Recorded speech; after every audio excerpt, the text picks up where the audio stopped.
Hello, I'm Glynn. I'm a chef, and in my restaurant I have lots of people who work for me. Some of them cook the food, and some of them bring it to the tables. Some of them pour the drinks, and some of them wash the dishes. They all work extremely hard and have lots of fun. One of the best things about my team is they all have special skills, but most of all, they're all quite different. This is a little story I wrote about how good it is to be different. It's called Arnold the Alpaca. It was market day, and Arnold the Alpaca was waiting for his turn to be picked by a farmer and taken to his new home. Arnold waited and waited and waited. He was just beginning to worry when Farmer Pickles spotted him. "What a beautiful sheep!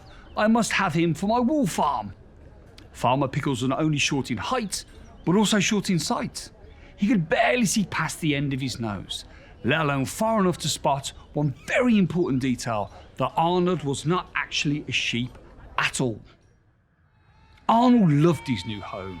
He spent days eating delicious green grass until his belly was full. But there was one big problem. None of the other sheep wanted to play with Arnold. They left him out of their games, and as sheep follow sheep, Arnold felt very, very lonely. Some of the sheep were mean to Arnold, especially two of the flock, Cutlet and Shank. They made fun of him for looking different. They laughed and sneered at Arnold, pointing out his long neck and his buck teeth to all the other sheep.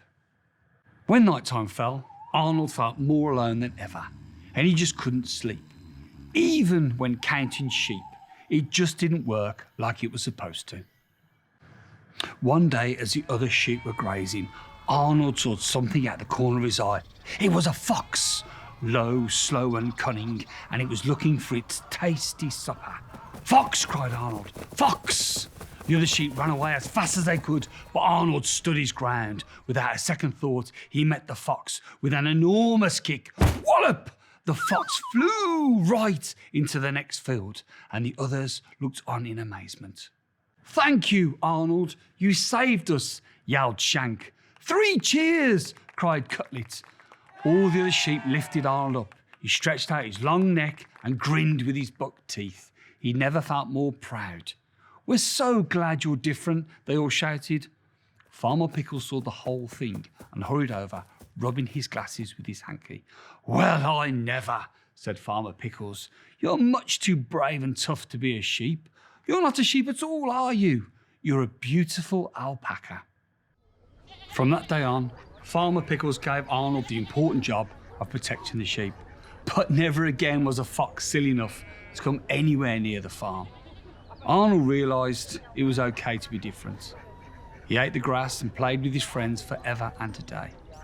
And he had finally found his place with Farmer Pickles and all the farm family.